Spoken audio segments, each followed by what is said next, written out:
कालू कौवा, टुन्नू चिड़ा और मीठू तोता दोनों हमारे दोस्त नदी पर बैठे हुए थे। तभी गोरी कभी अपनी सहेली रानू चिड़िया के साथ नदी पर आती है। कालू कौवे को गोरी कभी बहुत पसंद होती है। हाय, मौसम है सुहाना और ये सुंदरता। मौसम है सुहाना, लगता है किसी का इरादा है मार खाना। फिर गोरी कभी और रानू चिड़िया वहाँ से चली जाती हैं। गोरी कभी की बात सुनकर दोनों दोस्त कालू कौवे पर हंसने लगते हैं। बहुत हो गई बेइज्जती, अब तो यही मेरी दुल्हन बनेगी। पर मैंने सुना है कि गोरी कभी की माँ बहुत गुस्से वाली है। वो गोरी कभी को अकेले कहीं नहीं जाने देती, इसलिए उसकी सहेली चिड़िया उसके साथ जाती है। कोई बात नहीं टन्नू, पहले मैं चिड़िया से दोस्ती करूँगा और फिर मैं गोरी कभी से प्यार करूँगा। अरे वाह वाह कालू कौवे, ये हुई ना बात। अगले दिन जब तीनों दोस्त मिलते हैं तो कालू कौवा कहता है, दोस्तों, गोरी की जो सहेली है वो हर रोज बेरी के पेड़ से फल लेने जाती है। अच्छा, कितने बजे जाती है? क्या वो अकेली जाती है या कोई उसके साथ होता है?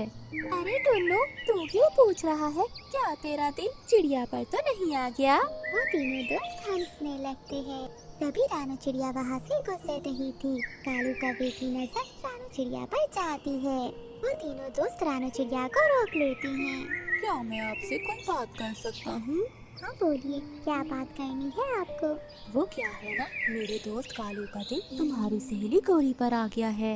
अच्छा, तो कालू कौवे को प्यार हो गया है? हाँ चिड़िया, प्यार है ही ऐसी चीज। अब इस टुन्नू चिड़ी को ही देख लो, इसे भी किसी से प्यार हो गया है। चुप कर जा मिठू, हम यहाँ कालू की बात करने आए हैं तो कालू की बात ही करने दो। ठीक है टुन्नू।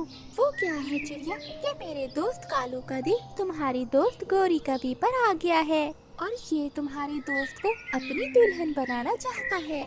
इसलिए चिड़िया, मैं चाहता हूँ कि तुम पूछो, क्या वो भी मुझे चाहती है? कालू, जहाँ तक मैं जानती हूँ, मुझे लगता है कि मेरी सहेली का दिल भी तुम पर आ गया है। क्या सच? मगर एक प्रॉब्लम है। प्रॉब्लम? क्या प्रॉब्लम है? वो गोरी कभी की माँ गोरी की शादी अमीर घर में करना चाहती है। वो तुम जैसे मामूली कभी से गोरी की शादी नहीं करेगी। मैं भी कोई मामूली नहीं हूँ, मैं भी बहुत अमीर हूँ। ये सुनकर टुन्नू चिड़ा और मीठू तोता एक दूसरे को देखने लगते हैं। मेरा मतलब है मेरे पास ये दो कीमती दोस्त हैं। वो हुआ ना, मैं भी बहुत अमीर। कालू कभी, आप बहुत भोले हो। फिर रानू चिड़िया वहाँ से चली जाती है और टुन्नू चिड़ा रानू चिड़िया को देखता ही रहता है। लगता है मेरी दो भाभियाँ आने वाली हैं। अगले दिन गोरी कभी जंगल के ढाबे में एक बूढ़े कौवे के साथ बैठी होती है। कालू कौवा, टुन्नू चिड़ा और मीठू तोता भी वहाँ आते हैं। ये मेरी गोरी के साथ कौन सा कौवा बैठा हुआ है? लगता है कालू, ये वही अमीर कौवा है जो उसकी माँ ने गोरी के लिए पसंद किया है। गोरी जी, मुझे जरा जाना होगा, मुझे एक काम याद आ गया है।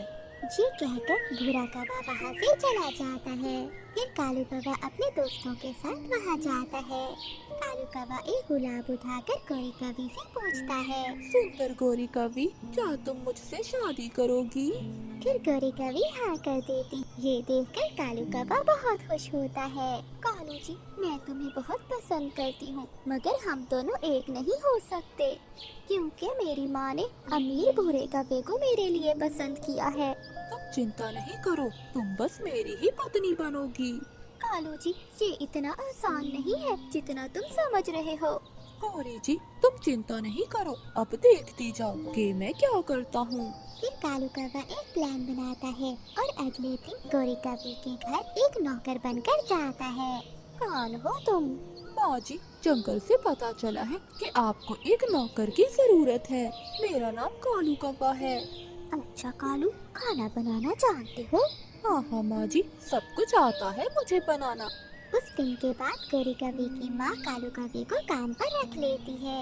मौका मिलते ही गोरी कौवी और कालू कौवा मिलते और प्यार भरी बातें करते। सुनो नौकर, आज मेरी बेटी के ससुराल वाले आ रहे हैं, खाना अच्छा ही बनाना। ठीक है माँ जी। थोड़ी देर बाद गोरी कौवी के होने वाला पति और उसके माता पिता आ जाते हैं और शादी की बात तय हो जाती है। अगले दिन, कालू जी, अब क्या होगा? गौरी जी, तुम चिंता नहीं करो, मैं हूँ ना, मैं कुछ ना कुछ जरूर करूँगा। ये कहकर कालू कौवा अपने दोस्तों के पास जाता है। वो बैठे हुए थे कि उन्हें सामने एक पेड़ के नीचे भूरा कौवा और नीली कौवी बैठे दिखाई देते हैं। वो ये देखकर तीनों दंग रह जाते हैं। अरे ये तो वही कौवा है जिससे हमारी भाभी की शादी तय हुई है। हाँ मिठू, मुझे दाल में कुछ काला नजर आ रहा है। इसकी शादी किसी और से तय हो गई है और ये यहाँ नीली कौवी से मिल रहा है। इसका तो भांडा फोड़ना ही पड़ेगा। अगले दिन कालू कौवा गोरी कौवी के पास जाता है और सारी बात गोरी कौवी को बता देता है। उन दोनों को एक साथ बैठे गोरी कौवी की माँ उन्हें देख लेती है। नौकर कहीं के, तुम्हारी हिम्मत कैसे हुई मेरी बेटी के पास बैठने की? निकल जाओ यहाँ से।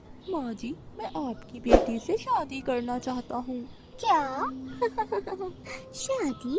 वो भी तुम जैसे नौकर से? निकल जाओ, मेरे घर से निकल जाओ और मेरी बेटी के करीब न आना।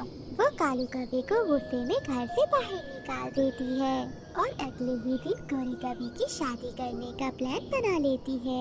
अगले दिन जब गोरी कौवी और भूरे कौवी की शादी होने लगती है तो कालू कौवा वहाँ आता है। माँ जी, ये शादी रोक दीजिए वरना आपकी बेटी की जिंदगी खराब हो जाएगी। तुम फिर यहाँ आ गए। अगर अब मैंने तुम्हें दोबारा देखा तो मैं तुम्हारा बहुत बुरा हाल करूँगी। मैं कहीं नहीं जाऊँगा, पहले आप मेरी बात तो सुने। फिर कालू कौवे के दोस्त टुन्नू चिड़ा और मिठू तोता नीली कौवी और उसके बच्चों को साथ ले आते हैं। भूरा कौवा ये देखकर डर जाता है। रुक जाओ, ये शादी रोक दो। भूरा कौवा पहले से ही शादीशुदा है और ये रही उसकी पत्नी और उसके बच्चे। ये सब देखकर भूरा कौवा डर जाता है और गोरी कौवी की माँ से माफी मांगता है। मुझे माफ कर दो माँ जी, मैं गोरी कौवी की सुंदरता देखकर बहक गया था। ऐ ऊपर वाले, ये क्या हो गया? अब मेरी बेटी से कौन शादी करेगा? माँ जी, मैं हूँ ना आपकी बेटी से शादी करने के लिए। मैं तैयार हूँ। तू तो तैयार है मगर मैं तैयार नहीं। मैं तो जैसे गरीब कौवे से अपनी बेटी की शादी नहीं कर सकती। माँ जी, मैं गरीब नहीं हूँ। मेरे पास मिठू तोता और टुन्नू चिड़ा जैसे दो कीमती दोस्त हैं और मैं बहुत ईमानदार हूँ। फिर कालू कौवे की माँ भी मान जाती है। गोरी कौवी और कालू कौवे की शादी हो जाती है।